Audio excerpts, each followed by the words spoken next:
okra. Okra, also known as lady's fingers, is a great addition to the garden. It is native to Africa, and some people don't like it because of its slimy texture, but that slimy substance is what makes it a great addition to soups and stews like gumbo. Okra is rich in vitamins A, C, and K, and minerals like magnesium and folate. It contains soluble fiber, which aids in digestion, and it may stabilize blood sugar and lower cholesterol, which would promote cardiovascular health. There are different ways you can eat okra. One way would be Southern style, which means breaded, normally with a cornmeal coating, and deep fried.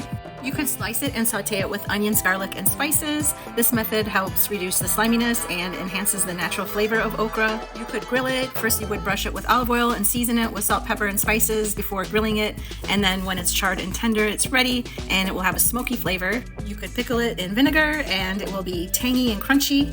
You could keep it whole or slice it and then toss it in olive oil and spices and then roast it in the oven until it's crispy. This could also reduce the sliminess and bring out a nutty flavor. You could slice lightly blanched or even raw okra and add it to salads.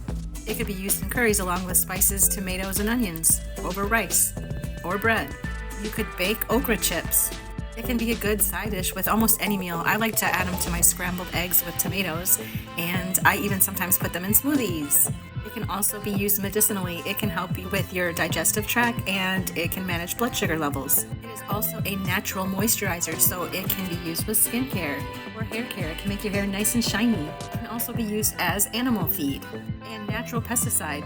It has strong fibers that can be used to make ropes and sacks and other products in the textile industry.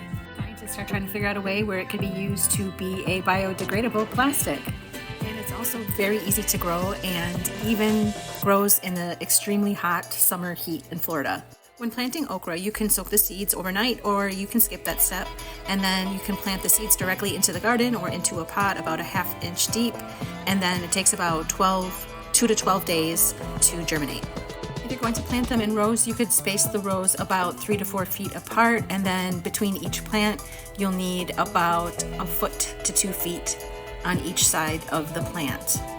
You can plant them in the ground in raised beds or containers. They just need about 2 feet of space or more. They can get pretty big. I've had some grow taller than me, and I'm 5'4", but most of them I would say are around 3 or 4 feet, the ones that I've planted anyway.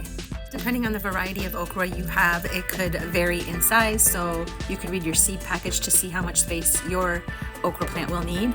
And it usually thrives in well-drained soil with plenty of sunlight, and make sure that your plant gets 6 to 8 hours of direct sunlight daily.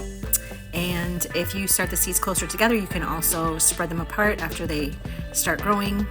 Plants do love the sun. You could have them in partial shade, but it would be best to have it out in the open in the sun. It grows best in zones 5 through 11, and if you're in the lower zones, especially during the hot months of the summer, they are sensitive to frost, so you should plant it after the last frost of the season when the soil is warm. And in the summertime, you can plant it throughout the summer. And in warmer climates, you can plant them year-round, but they seem to do best in the really hot weather. They do best when they are watered regularly. It has been raining here every day, and my okra plants are loving it. The soil should be consistently moist, but not waterlogged. And you could use a fertilizer. I really haven't been using fertilizers on mine, and they're doing fine. And then you can prune them. Sometimes the lower leaves start turning yellow, so you can prune them and help it so there can be some airflow through there, and that will help reduce diseases. Some good companion plants would be peppers, tomatoes, eggplants. I have mine near a bunch of random things, and they're doing fine. I have them near moringa trees and pineapples, and what else is in there? I think that's about it. But they're doing fine. If you do plant them next to beans, they might attract pests, which would harm the okra. But mine have been fine. I don't really pay attention what I plant them next to. Beneficial insects are bees and butterflies, as usual, because they help with pollination. The flowers on okra plants are so pretty, and then where the flower is where the okra will appear. And also some predators are ladybugs and lacewings. They can help control the aphid population, which I have seen some of those on my okra before. And if you have a bunch of them, you can just trim those leaves off. They're usually on the underside of the leaves. Some common pests are aphids, stink bugs, and flea beetles, and you could use neem oil or insecticidal soap, or you could just trim the leaves off that have those bugs on them. Diatomaceous earth. It takes about 50 to 65 days from planting to harvest, and then I can usually harvest from my plants for around a month.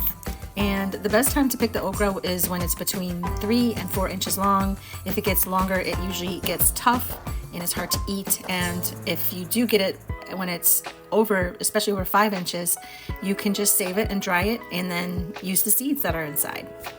You can cut the pods off of the plant with pruning shears or a sharp knife. To preserve your okra, you could blanch them in boiling water and then freeze them to use later.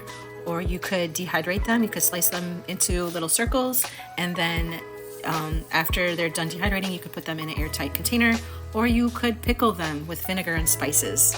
So if you dehydrate them, you could put them in the blender and then turn them into powder, which you could add to meals. It could be like a thickening agent in soups and sauces, or it could just be added to food as for health benefits.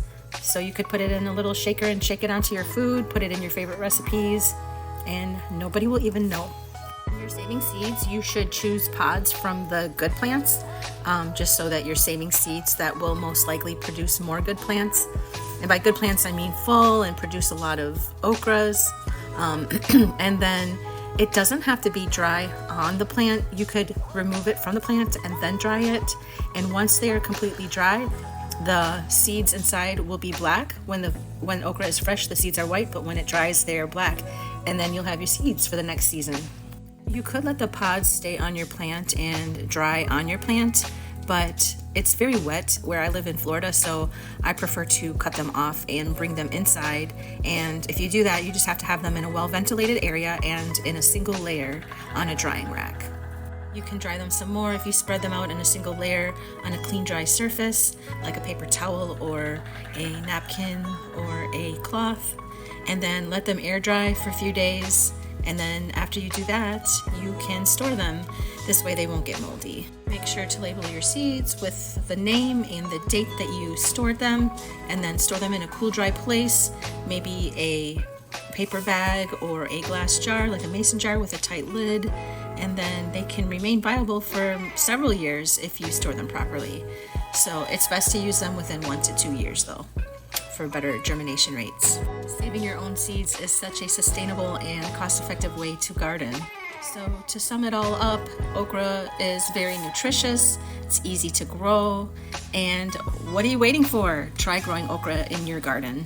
Thanks for watching. If you'd like this information, please give me a like. If you want more information like this, consider subscribing. I have videos on here of my gardening experience. I'm creating a food forest in my backyard. I'm trying to. It's in process. And you'll see a lot of dog videos too. So anyway, have a great day.